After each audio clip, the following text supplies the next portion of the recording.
As the left enters institutions, it corrupts them and destroys them. Whether we were talking about the DOJ, whether we were talking about the FBI, or whether we were talking about the courts. So Elon Musk has now been hit with an insane judgment. It really is quite insane. So this insane judgment comes courtesy of a chancellor in Delaware named Kathaleen McCormick, who voided a pay plan for Elon Musk. Now, if Elon Musk were not named Elon Musk, if Elon Musk were in fact an apolitical, totally benign, absolutely anodyne CEO of a company, would he be having $56 billion in values revoked from him? This is actually a major story because it is a confiscation of private property and an invasion of freedom of contract. So for those who don't know this story, the basic story goes like this. Back in 2018, Elon Musk took control of Tesla, and one of the things that he put in place was zero compensation for himself. Zero. Okay, there was only one proviso, which is that if he achieved returns on the stock price of Tesla at an extraordinary rate, then he would get a big payday. So as Nellie Bowles has pointed out at the Free Press, when Elon Musk announced he didn't need a salary from Tesla, but wanted instead to make a bet that if the company grew to a market cap of $650 billion, he'd get an enormous payout, just about everybody laughed. That figure was more than 10 times the value of Tesla at the time. In fact, the New York Times' top business writer, Andrew Ross Sorkin, said it was the, quote, most radical compensation plan in corporate history.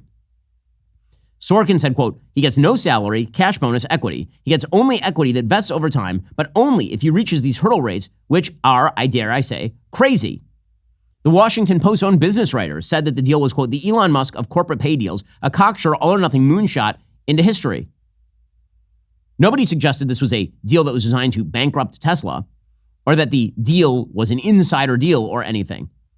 The hot take, according to Nellie Bowles, was that the deal was technically kosher, but that Elon Musk must be an idiot. The board unanimously approved the compensation plan. Tesla shareholders then approved the grant with 73% voting in his favor. And then it turns out that Tesla became the largest, most high-value market cap car company on planet Earth, and he hit the mark. And then he got the payday. Except now this chancellor is attempting to claw it back. According to CNBC, the package, worth about $56 billion, was the largest compensation plan in U.S. history for a public company executive. Tesla said in a post on social media, which Musk owns, that it plans to appeal the ruling. Musk called the ruling absolute corruption. In January, the Chancellor, Kathaleen McCormick, voided the pay plan, ruling that Musk had individually controlled Tesla and dictated the terms of his own compensation to a board that didn't fairly negotiate. So, Tesla then went back in June at its annual meeting in Texas and asked investors to ratify the 2018 CEO pay plan. And they did. Okay, and then the Chancellor still voided the pay plan.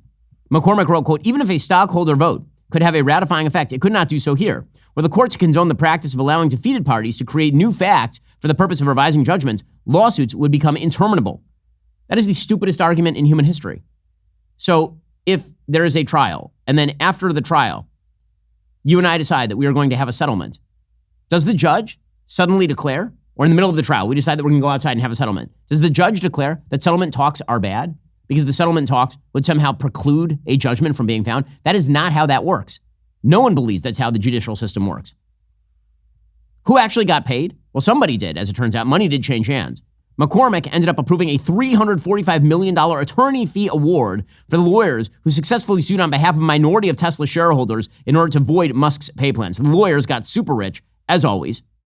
Musk, for his part, suggests that this is corruption. He is right about that.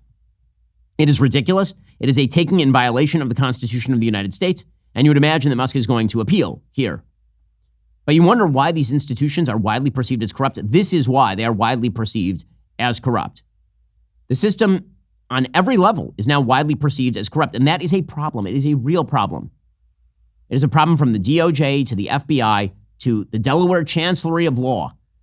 It is a massive issue in American public life. One of the most significant issues is our national debt. The fact is, and this is important, our nation is broke. That debt is a house of cards that simply cannot be quickly dismantled. For as long as the economy sits on top of that house of cards, the strategy remains the same. You need to diversify your savings. That's exactly why I buy gold from Birch Gold. Look, there are so many things out there that are completely out of our control. That's precisely why you want a safe haven for your savings. Birch Gold Group, my gold company, will help you convert an IRA or 401k into an IRA in physical gold. Here's the best part. It doesn't cost you a penny out of pocket. Remember, it only takes the removal of one card for this whole house of cards to fall, so protect your savings with gold. Text PEN to 989898. Get your free information kit. Right now, through Black Friday, you'll receive a free 1-ounce Silver Eagle for every $5,000 purchased. As the exclusive gold partner of the Daily Wire for the past 8 years, you can trust Birch Gold the way I do to help you protect your savings. Text PEN to 989898 today, and then ask all of your questions. Get all of them answered, and then think about diversifying with my friends over at Birch Gold. Again, text Ben to 989898 today to get started. Well, we have now reached the point in America's institutions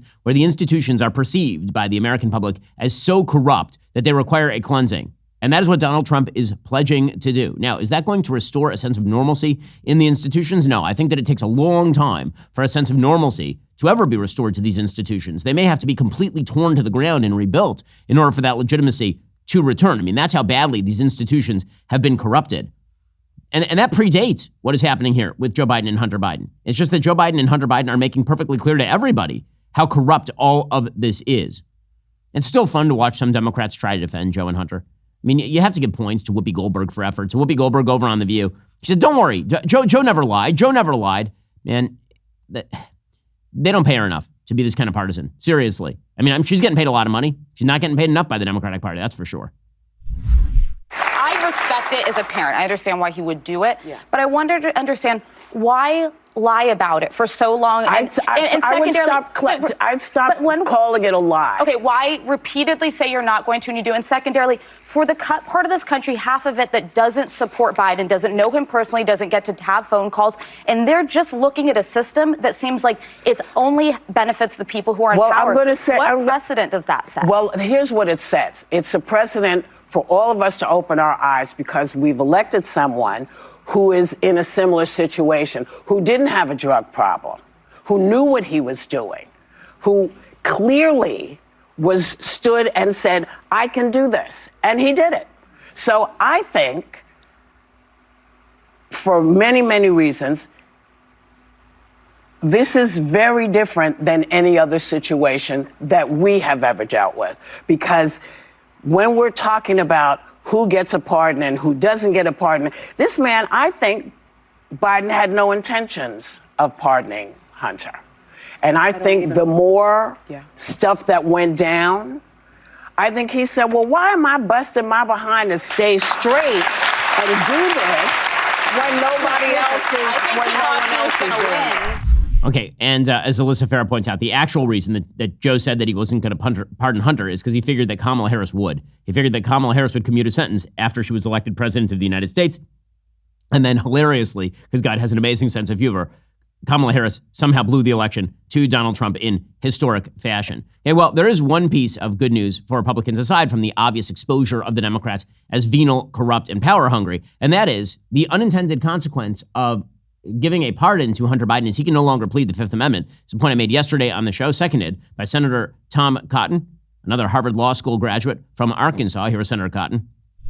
I will say this, though. Joe Biden may come to regret this decision because having given his son a blanket pardon of 11 years to include time when Joe Biden was vice president, Hunter Biden now can't plead the Fifth if he appears before Congress or appears before a grand jury. He has to testify about exactly what he was up to, for instance, when he was traveling to China on Air Force Two and meeting with Chinese communist princelings, or why he was being paid hundreds of thousands of dollars to sit on a Ukrainian energy company's board for which he had no qualifications. So that may be one unintended consequence of this pardon that Joe Biden didn't fully think through.